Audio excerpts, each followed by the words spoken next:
I'm Lauren. And I'm Lisa. And we're flipping the script about growing older. Our guests have been influencers since before that was even a thing. Welcome to the Anti-Aging Podcast. Welcome to Age Like a Badass Mother.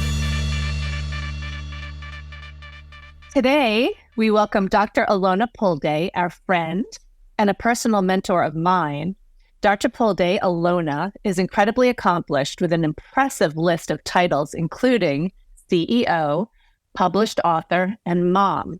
Pulde began her career as a doctor in Chinese medicine, practicing acupuncture and Chinese herbology, and then she became a licensed family medicine physician. After discovering the benefits of a whole food plant-based diet and being among the first to center their medical practice on it, Dr. Pulde and her husband, Dr. Matthew Letterman, were featured physicians in the seminal film Forks Over Knives. They went on to co-author 6 books, including the New York Times bestsellers Forks Over Knives Plan and Forks Over Knives Family. They co-founded the Whole Foods Market Medical and Wellness Centers in Southern California and Austin, Texas, and most recently launched WeHeal, a new virtual healthcare model of nutrition, lifestyle, and connection medicine, while simultaneously releasing their newest book, Wellness to Wonderful, 9 Pillars for Living Healthier, Longer, and with Great Joy. All this while raising 2 incredible tween girls.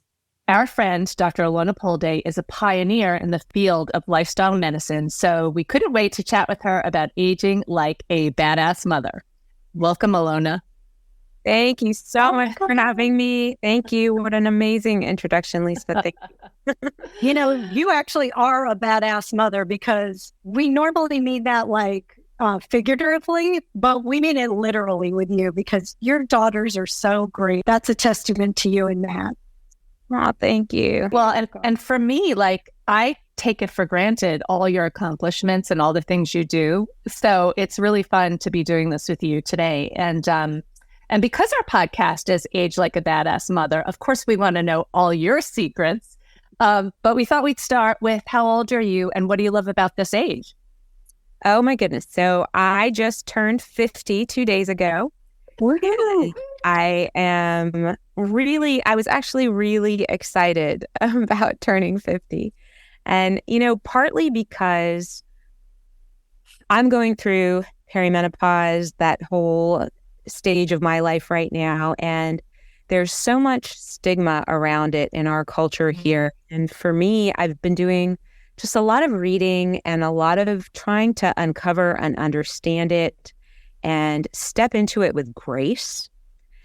And one of the things that I came across in my reading was how different our culture perceives this aging process and how it's received in other cultures. And this time of getting into 50 and stepping into perimenopause and menopause is a celebration of womanhood. Yes. Is an opportunity to kind of step into yourself and, for the first time in many of our lives, really focus in on who we are, who we want to be in this next chapter. So I was really excited and continue to be so.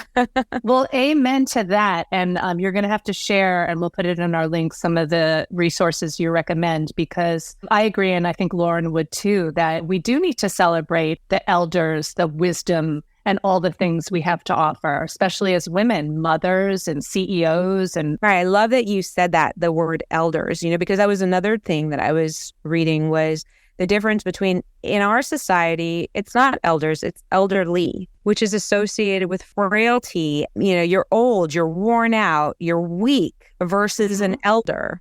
You're respected, you're wise, you're strong, you're experienced. So different. It is. How do we change that?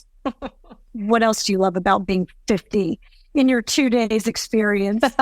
Yes, well, it's still pretty fresh and new for me, but I am looking at this as this is the next phase in my life, and I feel empowered for the first time to navigate it with agency that I don't think I've had until now. And that feels great. It feels really empowering. It feels really liberating. It feels powerful.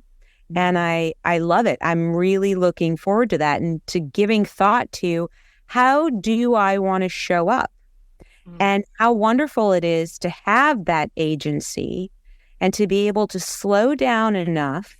In the past, there's been so much about doing, achieving. And it's great to accomplish. And I feel so grateful for my experiences and for the stuff that I have accomplished and for raising my daughters and for kind of doing it all. But it came at a cost. And the cost was constantly going from one thing to the next, to the next, to the next, to the next. And I don't think I ever really was able to sit down and evaluate, like, what do I want my life to look like? Separate from being all of these other things, just being me. That's really empowering and inspiring. And we need to get you on Oprah talking about that. So, because, what you're talking about is you're in this new season of life. And I think that we all have this fear of aging. And what you're explaining is this continued growth. Absolutely.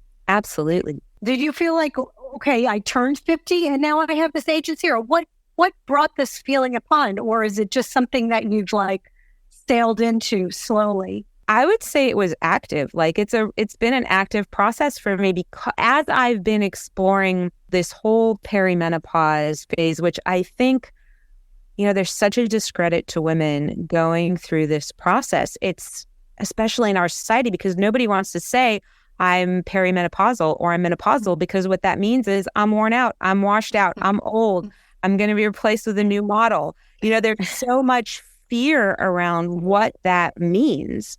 And so we hush it up, but it's a big deal. And for a lot of people, it's not just that transition of, stepping into a whole new phase. It's lifting all of that stigma that comes from our society and kind of standing alone in the empowerment when around this word perimenopause or menopause is that stigma of lack of power, actually. Mm-hmm. So there's that piece. And then there are, for a lot of people, the physical manifestations of this stage.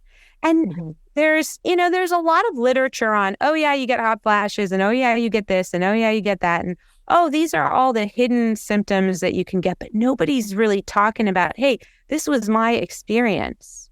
And this was what I found worked for me. Or, there were times where I was talking to a friend and she actually, I was shocked that she told me, you know what, Alona, the thing that I remember most about that stage of my life was how anxious I felt most of the time. And nobody talks about that. So you feel alone in this hormonal fluctuation that we know is a real deal, right? Mm-hmm. And you feel alone. Nobody, because you don't feel comfortable talking about it. Mm-hmm. And then whatever it is that it's manifesting as, you're holding that by yourself. Yeah. Which I think, not only a disservice, but kind of a form of trauma that we create for ourselves. Well, there's a lot of discomfort having been through, perimenopause and menopause, and on the other side of it, there's definitely a lot of discomfort that we fear. And, with the best of intentions, I'm like, I'm going to write it out. I'm just going to write it out, and I'm going to suck it up, and I'm going to deal with the hot flashes and the night sweats and everything that comes with it. But at a certain point, I was like, this is not fun.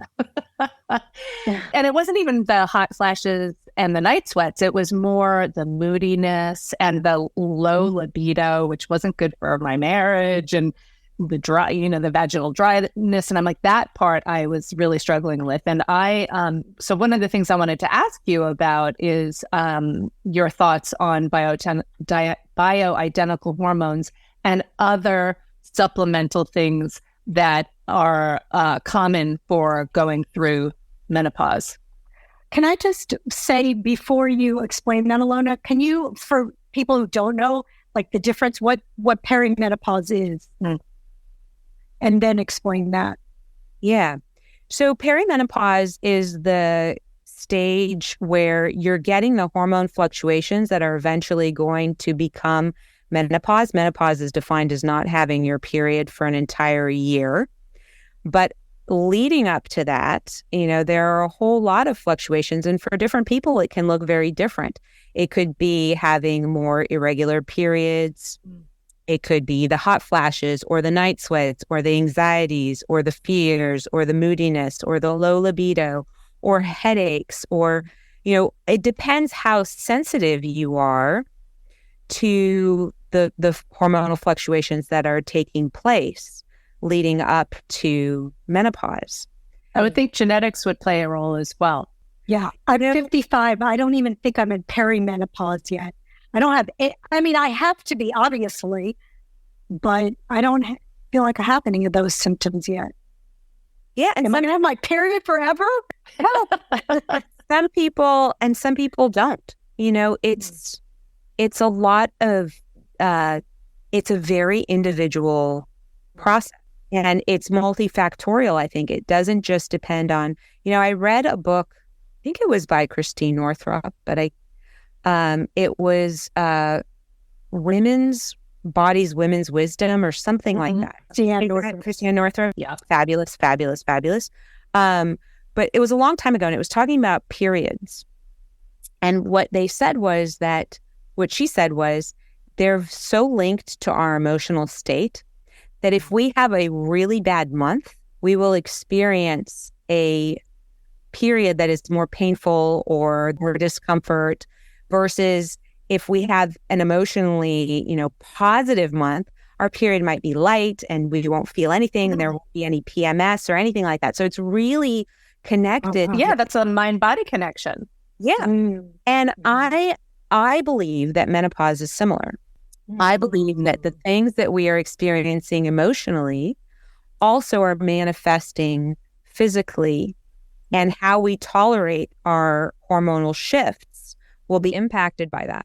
And so as for what to do with that, that also has to be an individual decision. And I think every woman needs to self-reflect and figure out what's best for them. I think soldiering up is the one thing that I don't wish upon anyone.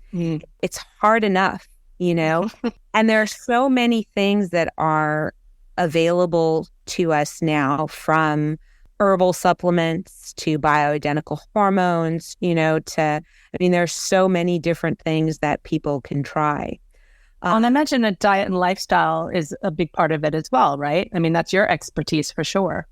Absolutely. Diet and lifestyle is huge. I obviously am a big advocate of a whole food, plant-based diet. The more whole foods, the more plant foods, the more foods that we can bring in to really nourish our system. Foods that are devoid of added hormones and chemicals and pollutants. And, so we're really detoxifying our system too with the foods that we're eating is a huge benefit. And outside of diet is lifestyle, is how we choose to live our lives. And for many of us, it's, that's where our 9 pillars kind of come into play. And I think that they all really align with this conversation. So we're getting enough sleep. We're moving our bodies in the way that they were meant to be moved, whether it's formal exercise or, more play type exercise or spontaneous movement. But we're moving throughout the day and we're playing and we're laughing and we're connecting. We're connecting to ourselves. We're connecting to others. We're connecting to the natural world. So many of us have little to no contact with the natural world, and that's beneficial to our system. What you're describing is kind of what you talked about earlier I think there's a big connection there with the difference between the way we view elders in this country, the elderly, versus other cultures and countries that view the elders as the wise ones. And in those cultures, you see more of these pillars as part of their daily life, wouldn't you say? Absolutely.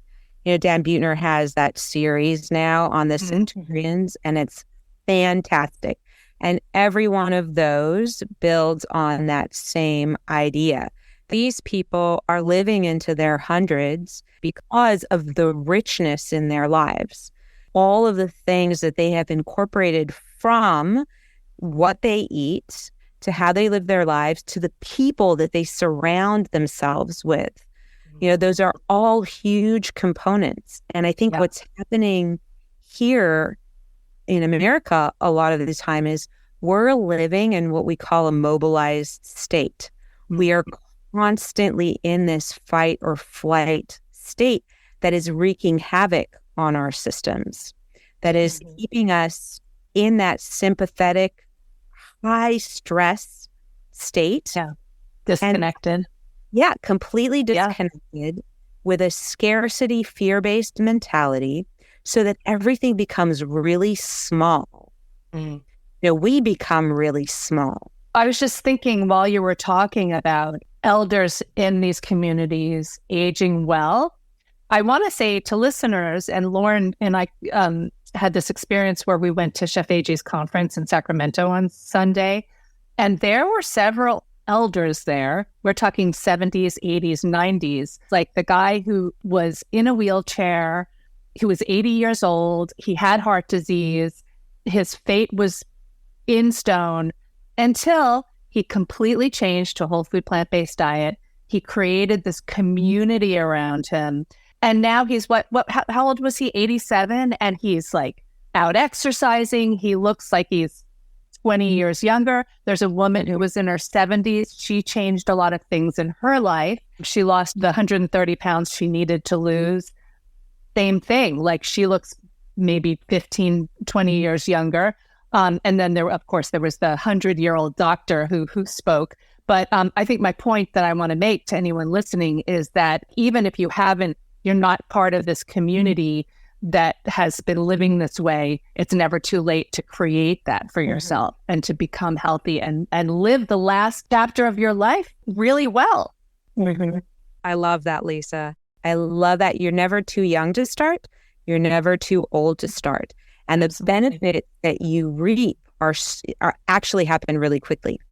Can you tell us, like, quickly the 9 pillars? And I have the book here. I'm sure you know what they are. So the 9 pillars start with self. And that's a really important place to begin because connecting to yourself is the first part of living a more wonderful and richer life. It's really discerning. And for some people, for the first time, really discerning, who am I? Who do I want to be? How do I want to show up? What is the life that I want to live? And then how do I get there? And, you don't have to turn 50 to do that. Yeah, you could do that at any time. Any age. Yep. And connecting to, we talk a lot about compassionate communication or nonviolent communication, connecting to our needs. When we connect to our needs, we have pleasant feelings. When we are disconnected from our needs, we have unpleasant feelings.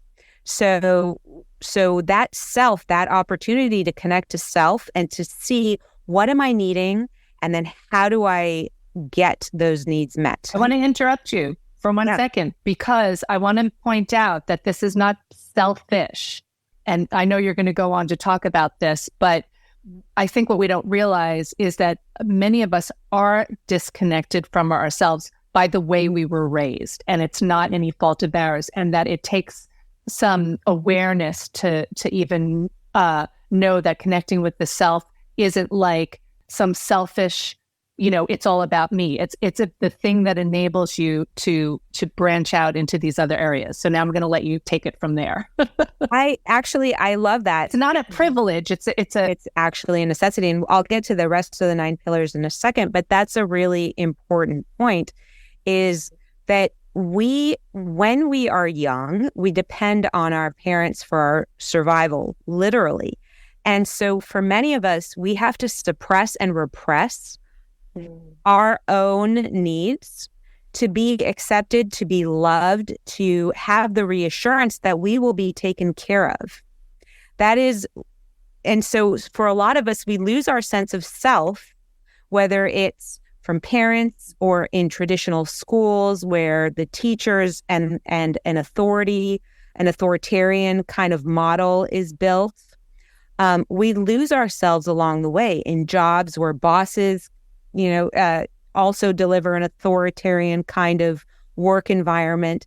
And we really lose our intuition because we're looking to the outside to tell us, to validate the things that we're feeling and needing. Yeah, absolutely. And so we lose our sense of self throughout.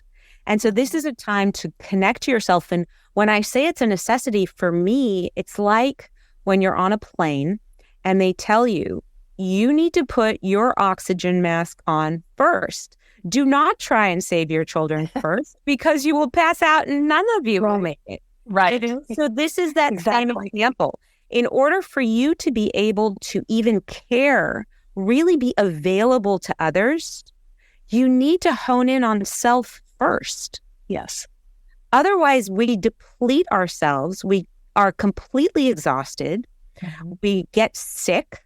And then we can't be available. We can't, not only we don't enjoy our lives, but we don't enjoy our life with others. And there's so many simple tools that you provide in the book that really help you to connect with yourself. It's not like this big thing that you have to do and start this, sessions with a therapist. It's not like that at all. They're just really simple grounding tools that you and Dr. Letterman provide. I just want to put that out there. Well, thank you, Lisa. Yeah. There are numerous tools, and one of the most helpful for me is a list of feelings and needs. To build vocabulary and awareness around what am I even needing? Because so many of us, if we think about having needs, we think about being needy, and they're not equivalent. And so getting familiar with, oh yeah, I'm needing rest. Oh yeah, I'm needing creativity. I'm needing peace. And then how do I meet those needs? Yeah. So I don't push myself to depletion. Yeah. So now we're at self. And then from the self, we go to the areas in our internal world that we can optimize on our own. So those are things like sleep, getting enough sleep, activity, getting movement, and nutrition, of course, and then play, which is really important and long forgotten, especially among adults. What are some examples of play for adults? Yeah. So there are many different personalities for play. And so it really can depend on what your personality is. Some people are storytellers. And so for them, reading a great book, watching a great movie, engaging in a theater, a theater production, that's play. Okay. Or storytelling. Some people are jokers, so they love telling jokes, and that's their form of play. Some people are kinetic. Stand-up comedy, Lauren. Yes. Some people like very, very good at that. Okay. Some people like creativity, so art or drawing or cooking for me is a form of play. Oh, that's okay. So this sounds, because when you say play, it sounds a little scary to me. Like, what do I have to do? Go on and hit a softball? Because that sounds awful. Yeah, get out the Monopoly board. It's playing in the instrument, right? Doing right. Yes, we already things you want to do. Yeah, I mean, it could be jumping a rope or riding a bicycle, but it's the thing that allows you to not have a goal. Right, Alona, it's the thing that allows you to sort of get in a flow where you get lost in time. So if you play the piano or you're cooking, like for me, it's cooking. For some people, they're like, that's a chore. But for me, I love to cook. So that's my play a lot of the time. It's something that you can do for its pure enjoyment. Gotcha. Not because it has some kind of objective or you're getting some kind of outcome. Got it. And so yeah, it can come in a lot of different forms. Okay, as long as I don't have to hit a ball. Nope, not I love basketball. That's play for me. Okay, there you go. Yeah. So there's so many different ways that we can play, but for so many of us, because it's a do, and we're working on that survival mentality and state, there is no time where we're actually doing something that doesn't involve some kind of outcome.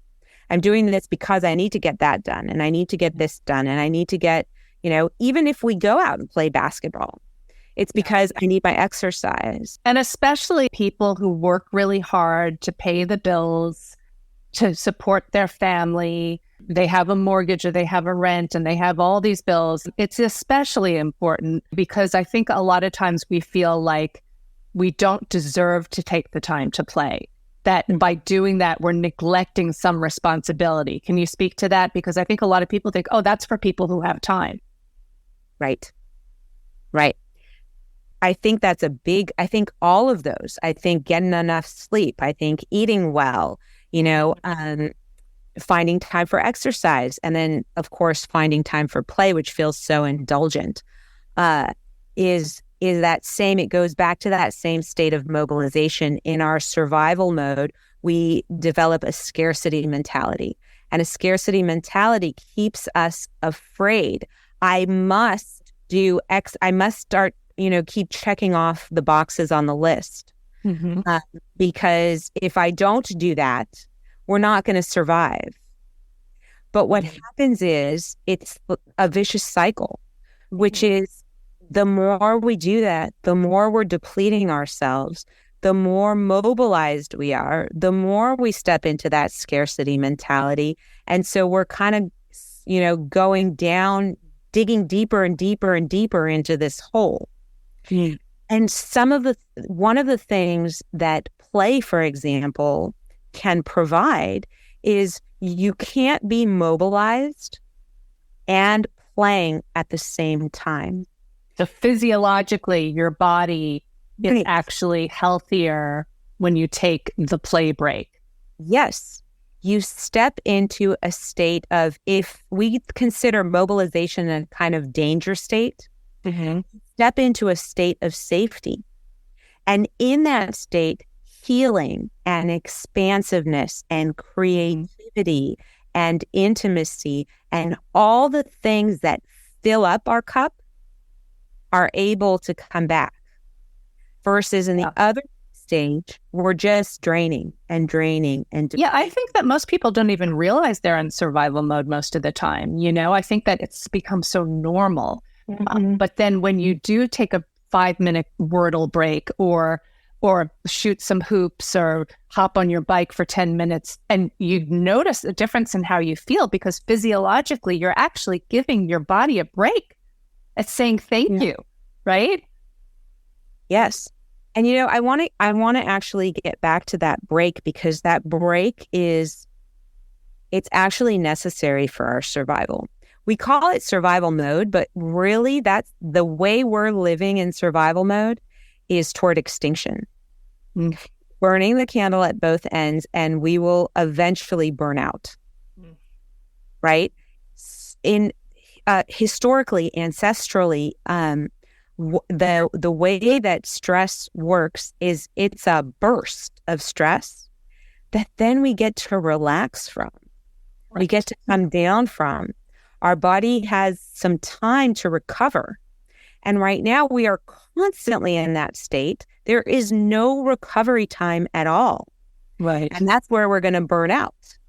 Yeah. So that play, feeding your body well, sleeping and having a chance to restore, all of that helps the recovery, which is absolutely necessary for us to live a long, healthy, vibrant, joyful life.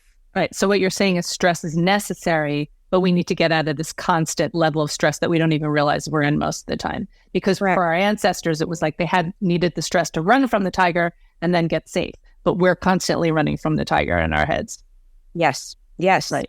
And we don't recognize we're in survival mode, but I would bet most people listening to this and most people that you talk to will relate to, I'm always feeling tired. I just feel depleted. I'm so burnt out. I'm exhausted.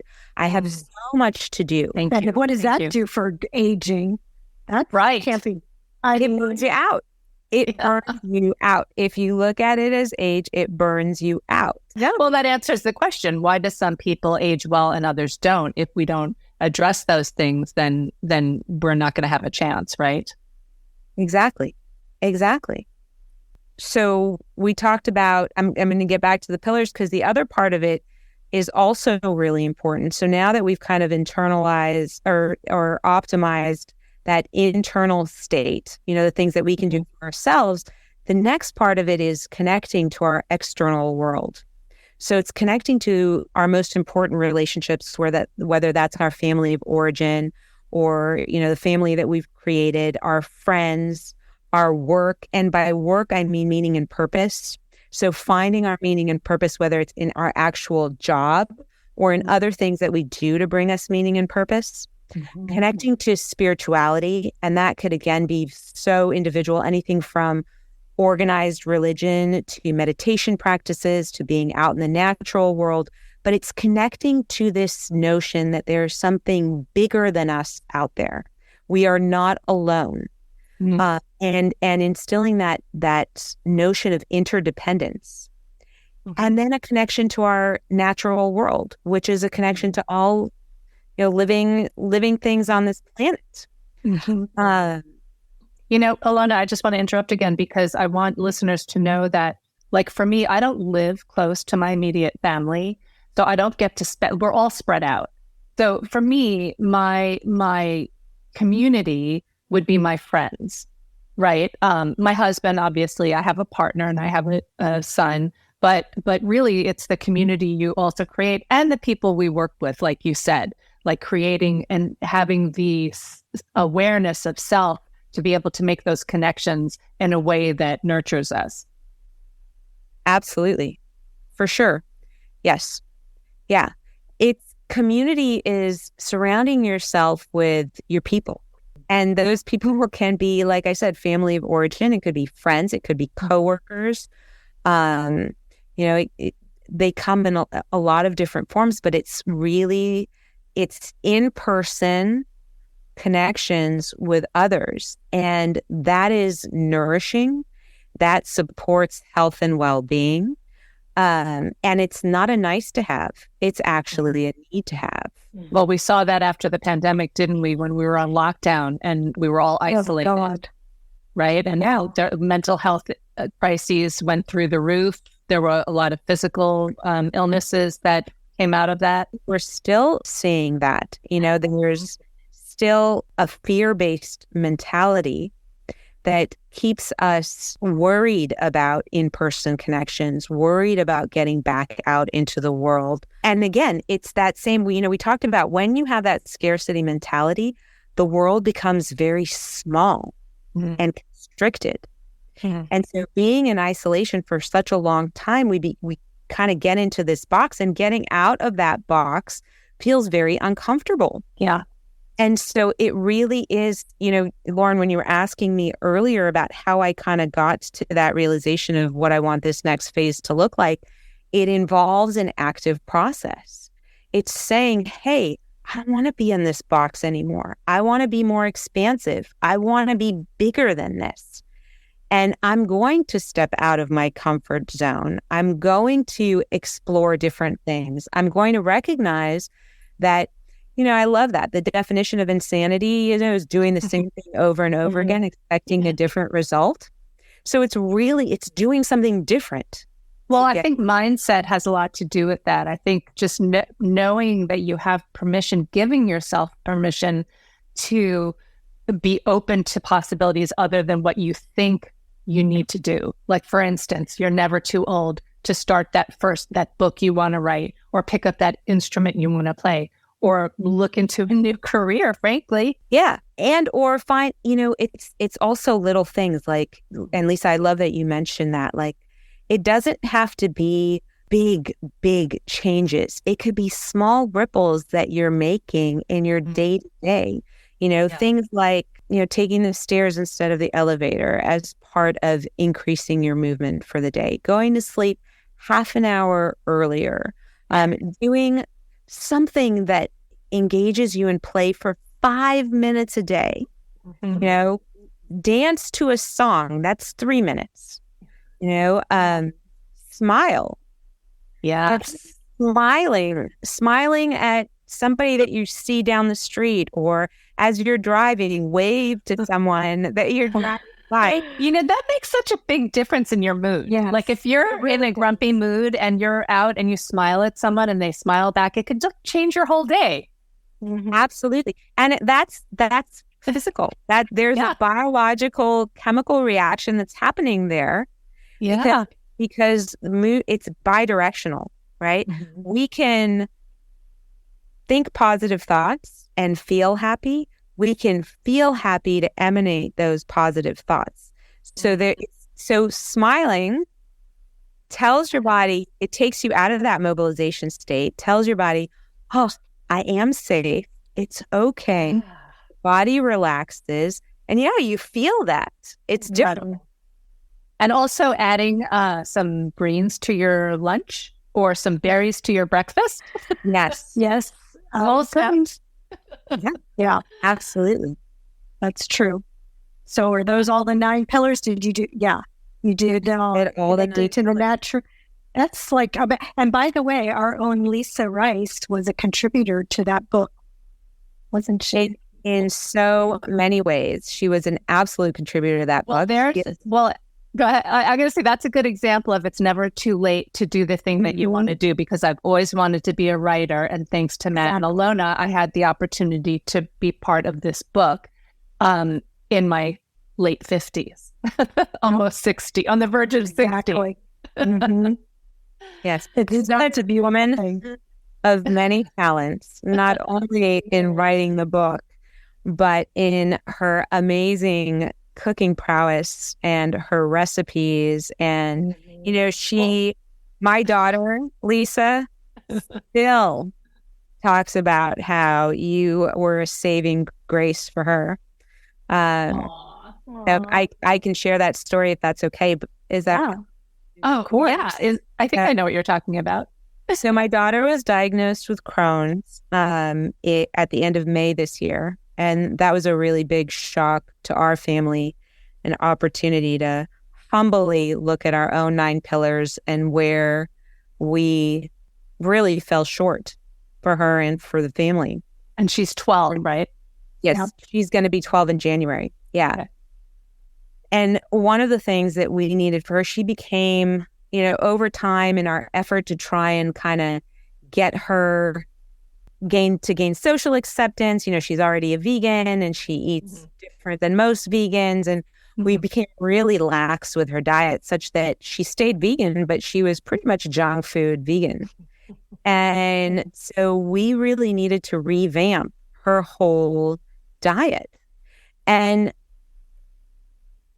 it was really challenging because she'd gotten used to these very rich, calorie-dense flavors. Veggie Grill and places like that where she and her friends can all go together because there's something for everyone, right? Exactly. And come in Lisa, who has muffins and hot dog and Amber, and veggie burgers. And all of those things were so helpful. In fact, Kylie and Lisa did a cooking Zoom at one point where they were both making the muffins that she absolutely fell in love with. I would say that that we have 3 women here for our listeners who are all multifaceted. We've got Alona, who just turned 50. We've got Lauren, who's 55, right? And I just turned 60. And I would say that we all share the mindset that you're describing, and we all have many things that we do. Lauren as well, with Well Elephant, is an incredible cook and inspiration and influencer for women, especially women who are facing heart disease, high blood pressure, high cholesterol. And then, of course, Alona, you are our, I would say, mentor and inspiration from the beginning with all the things that you do. So I think we all share that in common. Thank you. What, Alona, how did you come to be in Forks Over Knives? I don't know the story. And I'm sure, I don't know if most people have heard of that or not, but I feel like most people who come to veganism or eating a plant-based diet, a lot of that is through their entryway because they've seen Forks Over Knives, the documentary. I don't think I ever heard the story. Yeah, how did you get into being in that? The doctors. I would say luck was upon us. So we had done a lot of training with Dr. John McDougall up in Santa Rosa. He was running 10-day immersions. He was actually my mentor for the nutrition and lifestyle component. And I was, both Matt and I were fortunate. Dr. McDougall let us not only sit in and participate in the immersions, but also see patients with him during the immersions. So he was hugely inspirational in our practice. And the Forks Over Knives producers actually reached out to him to let him know they were looking for doctors in Los Angeles who were practicing nutrition and lifestyle medicine. He recommended me and Matt. And the immersions, like these are people who are ill and then they start eating a whole food plant-based diet, and then that's what you're referring to by immersions, correct? So Lauren, that was one of the things that, when I first met Matt, he was already kind of delving into nutrition and lifestyle medicine. They met in medical school. Yes. We met actually at I was in residency. Yeah. And he had already been exploring and introduced me to Dr. McDougall and Furman and Esselstyn and Campbell and Dean Ornish and, all of the amazing physicians in the field. And Dr. McDougall, we were both in California, and Dr. McDougall happened to be in California and was very willing to let us come up and stay with him. But that was the turning point for me. Is I went to my first immersion. It's 10 days. And there are people coming in with high blood pressure, heart disease, diabetes, high cholesterol, rheumatoid arthritis, other autoimmune conditions, you name it, and they're there and they're sick at that point.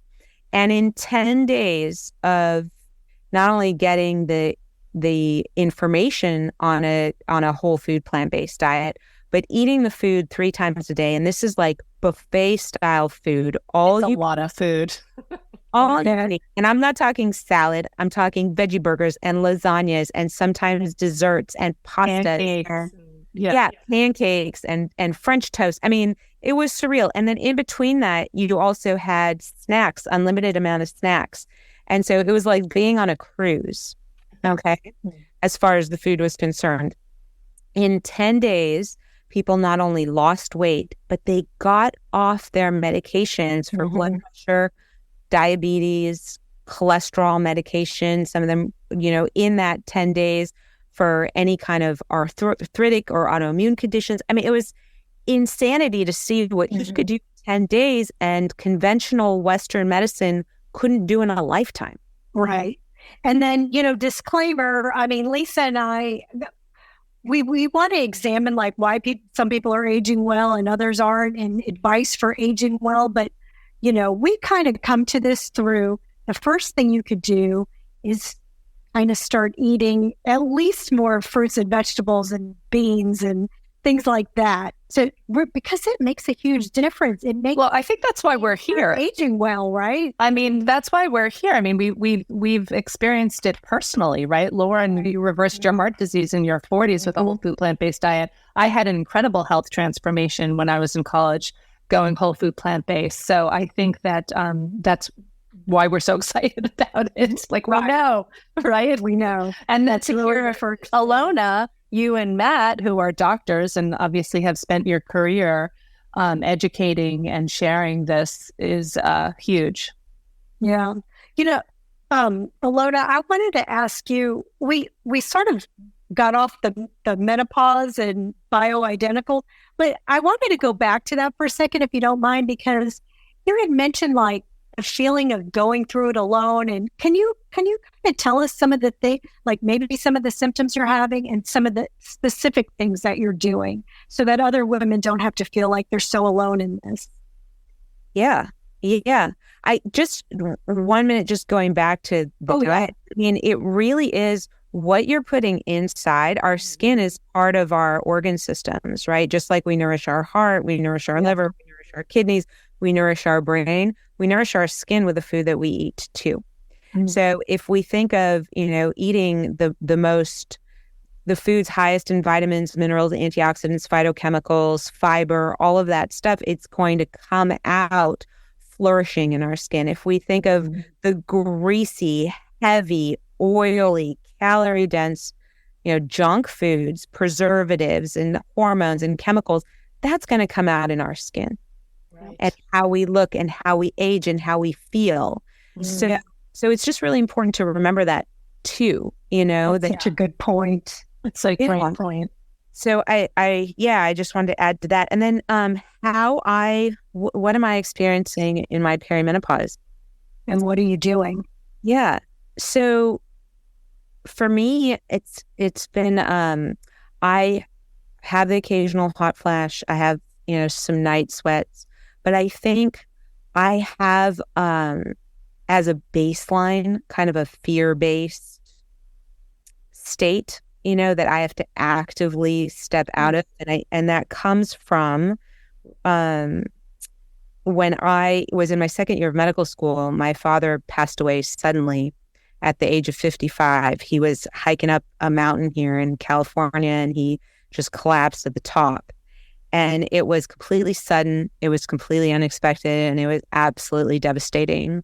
And for me, after that, there were, a couple of years that I just felt completely numb, and I did not want to open up or allow love, or everybody that was in my circle was in my circle. I couldn't kick them out, but nobody knew it was coming into the circle because I couldn't handle, losing something else that I loved so, so, so much.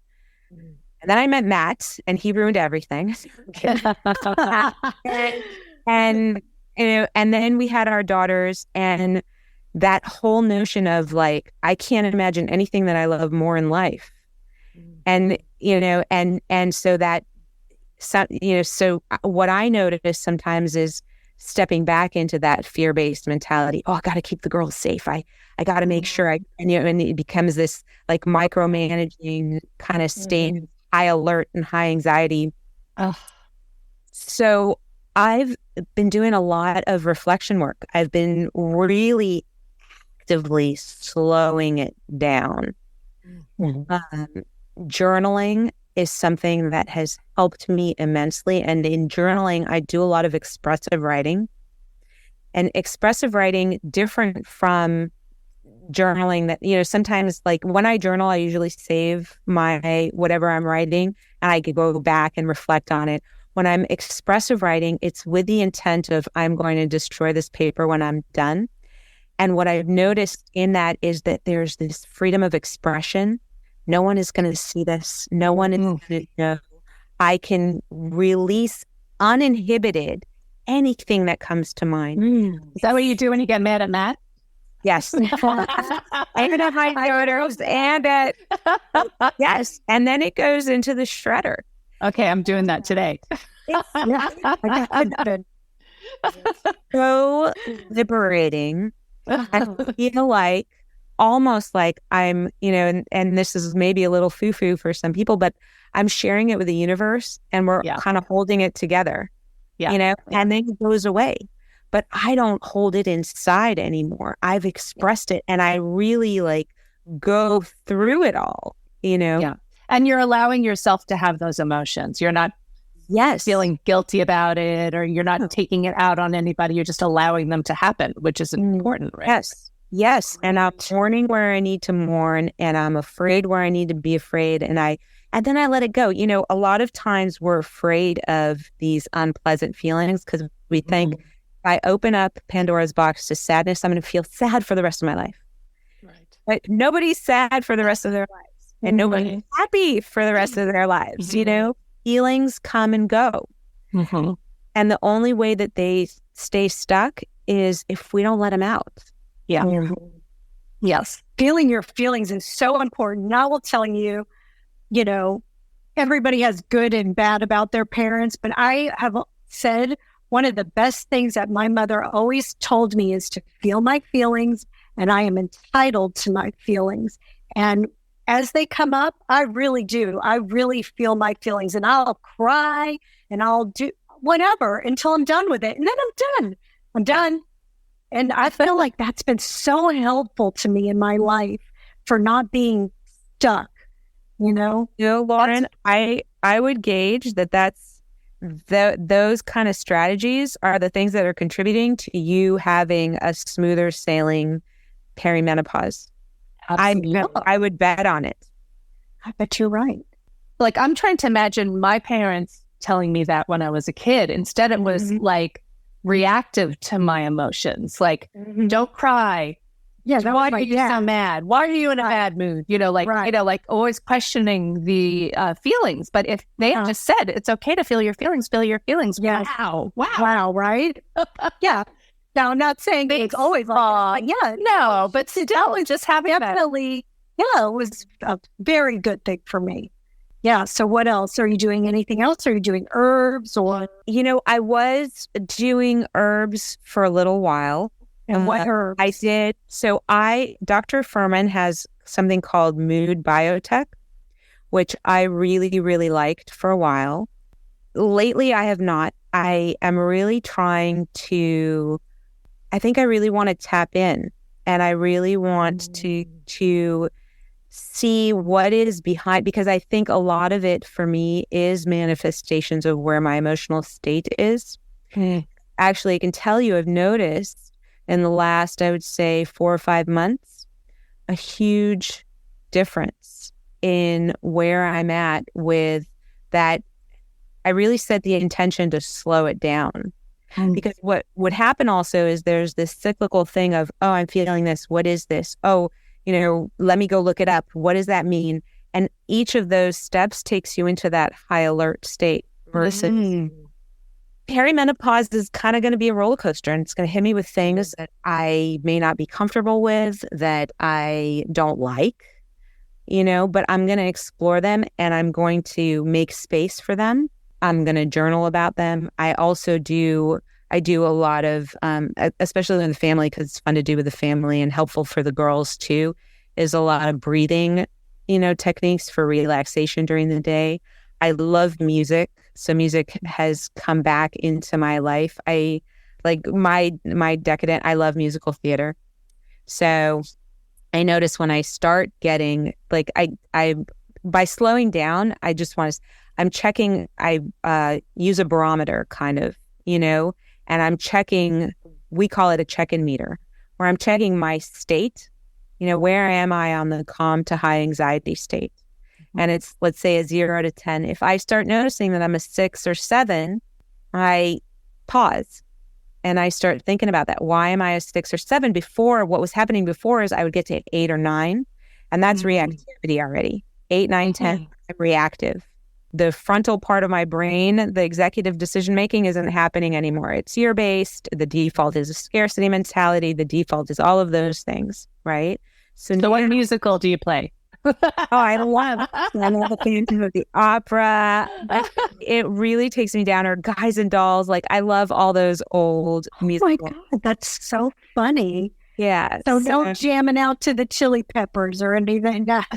Just... I can jam out to the Chili Peppers too, but that, I don't know, maybe it's nostalgic for me. That was something that my dad really liked. We went to musical theater all the time. Fiddler on the Roof is one of my favorites. Yes. Oh my God. That's so funny. I want to be mindful of time. Lauren, is there anything we didn't ask? And Alona, is there anything else that you'd like to share? Well, we always want to ask that, how old would you be if you didn't know how old you were? Oh my gosh. I was telling my daughters the other day that if you don't mind your age, then it doesn't matter. And so I don't know what age. To me, it almost doesn't matter. I'd just be me. I really like the age that I am right now. And to go back to being 20 or 30, there would be so many things that I wouldn't have that I have now. I agree. I like where I am now. Yeah. Well, me too. And I'm the old lady here. And I really appreciate all the experience and the knowledge and the things that I have in my life now that I didn't have in my 40s, 30s, 20s. But it also depends on the day. Well, gosh, thank you for sharing all your knowledge. And we're so lucky to have had you today to talk to us. I love so grateful. Oh, yes. That would be the only other thing that I would add is I'm so excited to be here, and I feel so honored to be talking to you guys, and I admire what you're doing, and I love this conversation. And I don't know when this exactly will air, but I suspect the women's circle that you've created will be ongoing. Do you want to talk about that just for a sec? Just tell us what it is and who you're doing it with and how to do it. Yeah, I am really, really, this is one of my passions for this next phase in my life, is really to focus on empowering women, women finding their voices, women accepting where they are, women finding agency, women owning their shadows and awakening their gifts. You know, so much of that, naming menopause, naming perimenopause, talking about our symptoms, talking about what we're doing to help, you know, and helping each other thrive. And so one of the things that I'm doing with my sister-in-law, a really good friend and partner at work for a very long time, Simona Letterman, who's also a trauma recovery therapist and super talented woman. So she and I are running a women's circle. It really is a sacred, safe space for women to just come and be themselves and be accepted and hear others and share what's in their hearts. It sounds like something that you're going to be doing for a long time. It sounds almost like you can join this circle and be part of this community, like you're building a community. Would you say that's what it is? Yes. Okay. And you can find it on weheal.health. Lots of other information and classes and sessions and all kinds of really good information about aging well, aging like a badass mother. That's Aging right. like a badass mother.